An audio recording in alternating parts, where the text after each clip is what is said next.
গণঅভ্যুত্থানে ক্ষমতাচ্যুত আওয়ামী লীগের কার্যক্রম অন্তর্বর্তী সরকার স্থগিত করার পর নির্বাচন কমিশনও দলটির নিবন্ধন স্থগিত করেছে। ফলে আসন্ন জাতীয় নির্বাচনে আওয়ামী লীগের অংশগ্রহণ অনিশ্চিত হয়ে পড়েছে।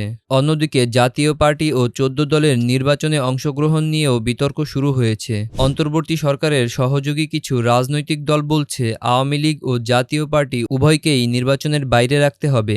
এনসিপি ও গণ অধিকার পরিষদ প্রকাশ্যে বলছে, বিচার না হওয়া পর্যন্ত এ দলগুলো নির্বাচনে অংশ নিতে পারবে না। জামায়াতে ইসলামীর নেতারাও একই দাবি তুলেছেন। তবে বিএনপি এই অবস্থানের সাথে একমত নয়। তারা বলছেন, কোনো দলকে নির্বাহী আদেশে নয়, বরং আদালতের রায়ের ভিত্তিতেই নিষিদ্ধ করা উচিত। বিশ্লেষকরা বলছেন, যদি শেষ মুহূর্তে বিরোধী দলগুলো নির্বাচন থেকে সরে দাঁড়ায়, তবে আবারও একপক্ষীয় নির্বাচনের আশঙ্কা তৈরি হবে। সরকারের ঘোষণা অনুযায়ী জাতীয় সংসদ নির্বাচন অনুষ্ঠিত হবে আগামী ফেব্রুয়ারির শুরুতে। সবশেষে প্রশ্ন থেকেই যাচ্ছে, বাংলাদেশে কি এবার সত্যিকারের অংশগ্রহণমূলক নির্বাচন দেখতে পাবে, নাকি ইতিহাস আবারও নিজেকে পুনরাবৃত্তি করবে?